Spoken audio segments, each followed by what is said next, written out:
Salutare fraților! Vom începe o nouă serie pe canal, Career Mode cu AC Milan pe FTS5 pe mod FTS22. Așa că am să vă las cu clipul și o să revin când o să jucăm meciul să-l comentez.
O să aducem un jucător și acel jucător se numește Octavian Popescu de la FCSB. Din câte știu eu și în realitate nu cred că a făcut ofertă, dar s-a interesat AC Milan de Octavian Popescu. Sperăm să-l vedem în viitor la această echipă. Momentan o să-l vedem doar în FTS. 12 milioane de euro este valoarea lui, dar avem bani pentru el. 18 milioane să le oferim și a venit Octavian Popescu la AC Milan.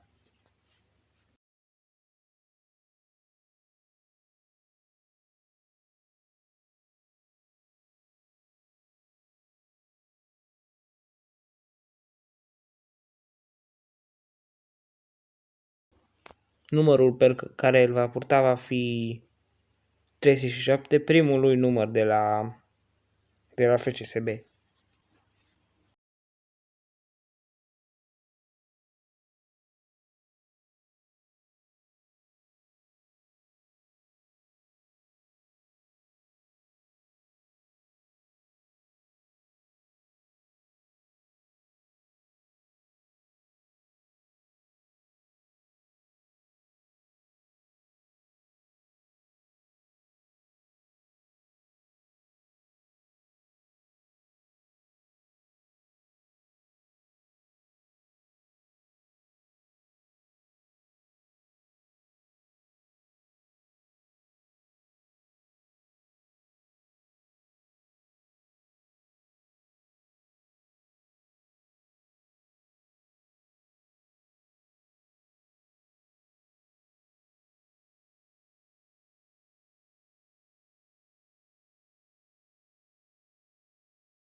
Începe partida PSV vs AC Milan amical.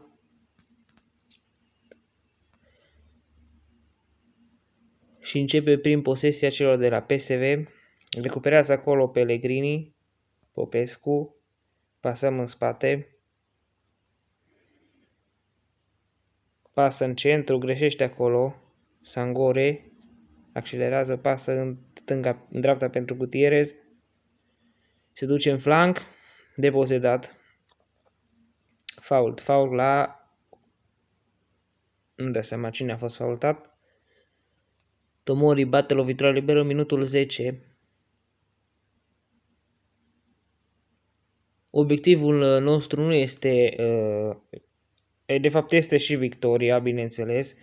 Dar nu ne interesează chiar așa de tare scorul, ne interesează prestația în acest meci și jocul pe care o să-l facem, o să-l abordăm, pentru că asta ne va da speranțe și să avem o viziune asupra lotului. 50 TV, e bine. Să avem o viziune asupra lotului și să vedem ce jucător, o ocazie mare Van Ginkel apără mai bine. Să vedem ce jucători avem nevoie, pe ce poziții. Poate sunt jucători care nu au randamentul cerut și vor fi vânduți. Aici offside la Brahim Diaz. Minutul 25, 0-0. Nici ocazie pentru noi. În schimb, PSV a avut ocazie prin Van Ginkel. Acum s-ar putea, nu este depozitat. Max. Primul moment de posesie celor de la PSV. Din păcate, reușim să controlăm jocul, dar nu ne creăm ocazii. Ultimele pase sunt cele la care stăm mai prost. O pasă proastă recuperează Benacer. Silva, o pasă bună către Sangare, poate centra, dar este offside din nou.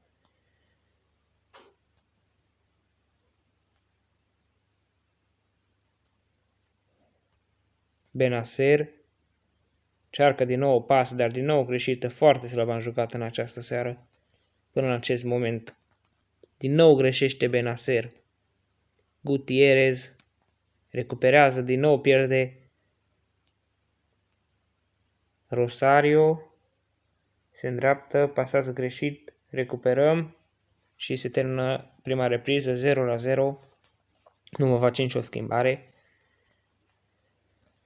Theo Hernandez, care, după părerea mea, este cel mai bun jucător de la Milan. Începem printr-o posesie. Pasă la filul Ierbir, dar interceptează Silva. Recuperează. Theo Hernandez pasă înapoi. Pasele merg parcă mai bine în repriza a doua. Ghiot se recuperează. Van Ginkel, care a fost foarte activ în această partidă. O pasă excelentă către Vinicius. Aleargă, cere, Sangare primește, recuperează Kerr. Tătărușanu este în poartă, nu mai menia. Sangare are spațiu de șut. Incredibil ce gaură în centru și este gol. 1-0. 1-0 pentru PSV, o greșeală foarte mare a apărării noastre. Nu știu unde a fost Benacer la acea fază, dar și fundașii parcă nu trebuia să strângă mai mult. Poate acum... Nu vine nici pasa. Ultima pasă este cea mai proastă. Nu reușesc să dăm ultima pasă. Niciun șut pe poartă, niciun șut spre poartă în această partidă, foarte slab. Nu putem emite pretenții la titlu cu un asemenea joc. Mi-e teamă că nici locurile de cupe europene nu le vom putea prinde. Silva. Recuperează acolo Rebic, dar din nou pierde minge. Incredibil. Van Ginkel. Pasă bună acum către Brahim Diaz. Centrează și din nou nu câștigă durerea la cap Ibrahimovic. Theo Hernandez. Pasă din nou către Brahim Diaz. Faultează Brahim Diaz. Minutul 88, prima schimbare celor de la PSV, iese Mario Gose.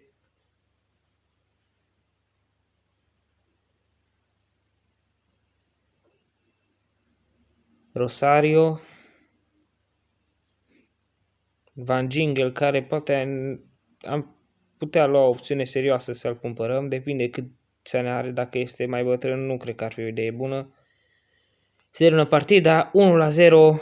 Prestație proastă pe lângă scorul de 1-0. Am jucat și foarte slab. O să-l vindem și pe Gruni și pe Balo și poate în viitorul episod o să cumpărăm niște jucători, pentru că din câte mi-am dat seama chiar avem nevoie.